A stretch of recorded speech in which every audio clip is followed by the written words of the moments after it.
모르겠는데요. 특히 올 한 해 같은 경우는 3월부터 시작을 해서 거의 매일매일 라이브 방송을 하다 보니까는 제가 정말 일주일이 순식간에 지나가는 것 같습니다. 네. 그 정도로 제가 제 자신이 보기에는 아직까지 그래도 노력이 좀 덜하다, 부지런하지 못하다라고 생각할 수 있는데, 그래도 평범한 직장인들에 비하면은 상당히 부지런히 산다라고 이렇게 이야기를 듣기도 합니다. 자, 그런 걸 보면서 뭐 제가 자랑하는 것이 아니라 인생을 참 알차게 사는 것 같습니다.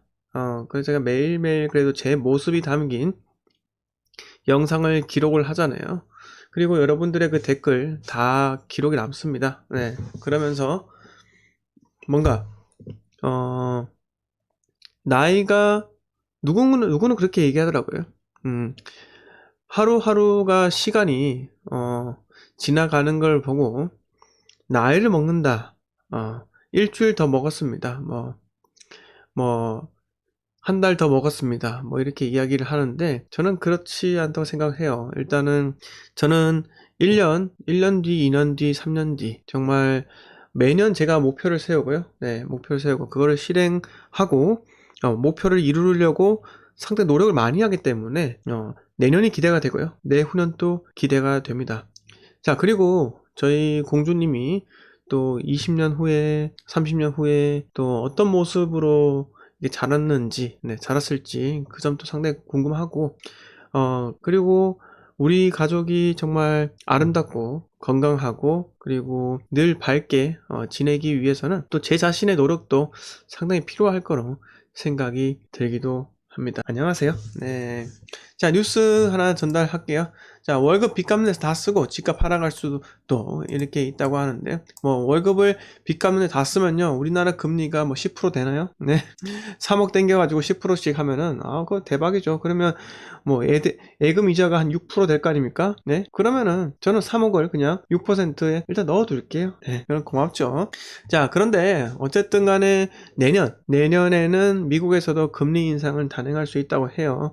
자, 미국에서 테이퍼링을 한다면요, 결국은 전 세계 돈의 흐름이 미국에서 금리 인상을 차츰차츰 한다라는 건요, 미국으로 돈이 또 빨려 들어간다는 의미가 될 수도 있는 겁니다.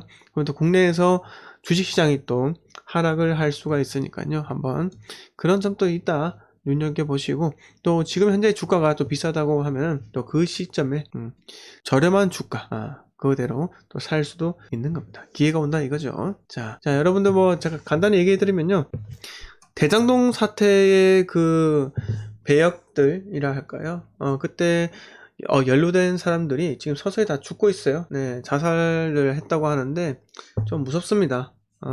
무섭고 저는 정말 영화 같은 그런 느와르가 펼쳐진 거 아닌가. 네. 영화 신세계를 보면은 또 우리 그런 거 있었잖아요. 이정재하고 그 황정민이 지하수상을 걸어가는데 갑자기 차가 돌진을 하다가 끽 멈추죠. 그러면서 이정재가 보고 달려가니까는 거기서 우리 저기 누구죠? 그 키 엄청 크신 배우 기억이 안 나네요. 하여튼 그분께서 중구형께서 이렇게 문을 딱 내리면서 놀랬어? 왜 이렇게 하니까는 중구형 그 너무한 거 아니요? 이렇게 하는 그 있잖아요. 예. 제가 영화 신세계 중구 나오지 않습니까? 네, 박성우 그래요. 맞아요. 박성우 성웅이 그걸 하지 않습니까? 그 성웅 이순신의 우리 성웅이 성웅이 여기 있네요. 딱 보면 중구형 그거 너무한 거 아니요? 이렇게 하지 않습니까? 성대모사를 잘 못하겠는데 하여튼 간에 영화를 얼마 전에 보니까는 이게 떠오르더라고요. 정말 무섭습니다. 네, 느와르네, 느와르. 저도 꿈나무님께서 저 솔직히 무섭습니다. 혹여라도 민주당이 될까봐 아수라가 떠오릅니다. 자, 지금 우리 이재명 후보께서 지지율이 살짝 앞선다. 그 윤석열 후보의 지지율이 또 급락했다라는 말이 지금 있죠. 또 그 여론조사 결과에서 좀 그렇게 나오는데 그게 이제 당대표가 지금 헛발질을 해가지고 지금 그런 것 같아요. 네. 좀 위험하다 이거죠. 네. 너무 지금 우리 송트람 형처럼 뭐든지 간에 우리 재명이 형을 지지하듯이 그렇게 해야 되지 않습니까? 근데 우리 같은 당 식구는 지금 대통령 후보가 마치 자기가 된 마냥 그렇게 떠들고 있죠. 그게 윤핵관인가 뭔가 그 뭐 말도 안 되는 말 지어내가지고, 예? 모든 건 자기 손아귀에 들어와야 된다 하고 삐져가지고 막 온데방데 가가지고 인터뷰나 하고 있는 게 현실입니다. 네. 제가 그런 게 좀 안타깝다고 생각을 해요. 네, 어제도 말씀드렸지만요. 자, 그래서 이야기 이어나가자면요. 종부세 폭탄 없애겠다던 윤석열, 사실상 종부세 폐지를 공약을 했다고 해요. 여러분들 3월 달에 대선에 선거 투표 잘하세요. 투표의 결과가 우리의 향후 투자 전략에 어떤 영향을 미칠지 상당히 그런 임팩트가 있으니까요. 자, 그래서 이날 정책촉괄본부가 발표한 부동산 세제 관련 세부 정책은 2022년 주택 공시가격을 2020년 수준으로 환원, 종부세와 재산세 통합 추진, 양도소득세 개편, 취득세 부담 인하, 정부 출범 즉시 부동산 세제 정상화를 위한 TF 태스크포스 가동 등 5가지라고 합니다. 자, 보시면요. 한 해에 공시가격을 19%나 올리는 국가는 없다라고 했죠. 그래서 관련법 시행령을 개정해 공정시장 가액 비율을 인하할 예정이라고 하고요. 종부세 재산세 통합과 관련해서 통합 이전이라도 세부담 완화 조치 시행하겠다고 밝히면서 내년 100% 인상 예정인 공정시장 가액 비율을 현 수준인 95%로 동결하고 50에서 200%에 이른 세부담 증가율 상한을 인하하겠다고 합니다. 이렇게 구체적으로 나왔었고요. 네. 그 다음에 뭐 보시면은 지금 그 재산세는 지방세임에서 재산 물건별로 매기는 세금이고 종부세 사람별로 인별로 매기는 거죠. 근본적으로 서로 다른 세금이고 다른 목적으로 되어 있기 때문에 복잡한 문제가 있다.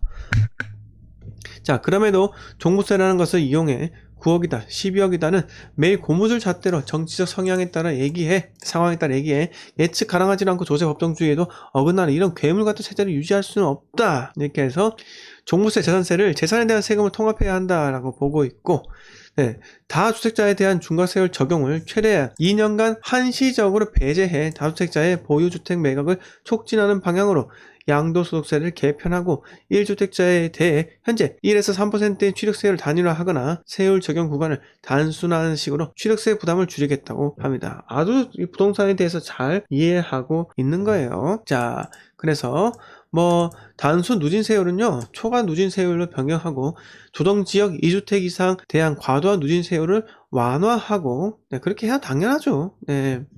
생애 최초 구입자에 대해서는 취득세 면제하거나 1% 단일 세율을 적용할 예정이라고 합니다. 시장을 정확하게 이해하고 바라보고 있는 겁니다. 자, 이육님께서 준석이는 다음 선거 준비 포석입니다. 설수 제끼고, 그쵸? 어제 당장 국회의원 당선된 적 단 한 번도 없지 않습니까? 투표에서 된 적 있어요? 선거에서? 없기 때문에 지금 그 당대표의 지위를 가지고 본인이 스스로 셀프 공천을 받거나 아니면은 그런 본인이 공천권이 있는 거 아닙니까? 거기에 따른 그런 의혹이 있기는 합니다. 이게 사실인지 아닌지 모르겠지만요. 어쨌든 간에 지금 현재 대통령을 밀어줘야 하는데 자꾸 엉뚱한 방향으로 엇박자가 나가니까는 정말 짜증이 나요. 이 정도로 제가 선거에 예민하게 군 적이 없는데 정말 사실상 이거는 좀 지나칠 정도로 짜증이 나니까는 이건 좀 아니지 않겠나 이렇게 생각을 해요. 그래서 아웃이에요. 아웃 되었으면 합니다. 이건 좀 아니다. 정말 뭔가 답답합니다. 그래서 계속 뉴스가 나오죠. 오늘 하루 종일. 자, 윤석열 후보께서 부동산 공시가 환원, 종부세, 재산세 통합을 하겠다라고 하니까요. 정말 우리가 선거 좀 잘 합시다. 선거 잘 하고요. 이게 20살, 20대에 접어들어가지고 내가 투표권이 있다라는 사실을 깨달아도 딱히 정치색이 없고 관심이 없으니까는 이렇게 그냥 아무나 뽑고 했었는데, 그때 저는 항상 1번을 뽑았죠. 1번. 그래 뽑았었는데, 시간이 지나고 내가 재산을 갖게 되고 기득권층에 포함이 되다 보니까는 어느덧 제가 정치 색깔을 갖게 되더라고요. 그리고 저는요, 부동산을 갖고 있잖아요.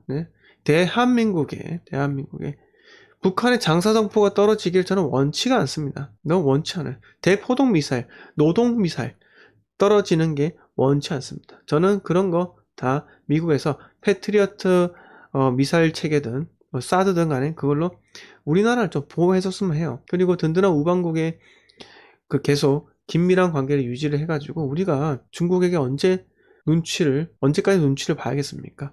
자, 중국으로부터 눈치를요, 엄청나게 오랜 옛날부터, 당군 할아버지 때부터 받았던 거예요. 네. 얼마나 이 한반도 땅을 많이 침략을 했습니까? 네. 자, 수양제가 이끄는 100만 대군이었나요? 30만인가요? 30만 대군이 또 고구려를 침공을 했었고, 네. 그리고 뭐 그 과정에서 저기 양만춘 있죠, 양만춘. 우리 최근에 그 영화 그 뭐죠, 안시성을 지키는 그 양만춘, 조인성 배역의 양만춘이잖아요. 그런 걸 보면은 참 많이 침공했습니다. 네. 그리고 우리를 또 지켜주는 척 하면서 막상 임진왜란 때는요, 자기네들 그 명나라가 무너지고 있었잖아요, 그때. 그때 명나라를, 쳤던 게 바로 그 청나라인가요? 청나라 맞죠? 네. 청나라, 그 명이 무너지고 청이 생겼잖아요. 네. 그때 그것 때문에 우리나라한테 한반도에 그 명군을 또 제대로 보내주지는 않았고요. 그 명군은 제대로 싸우지도 않았습니다.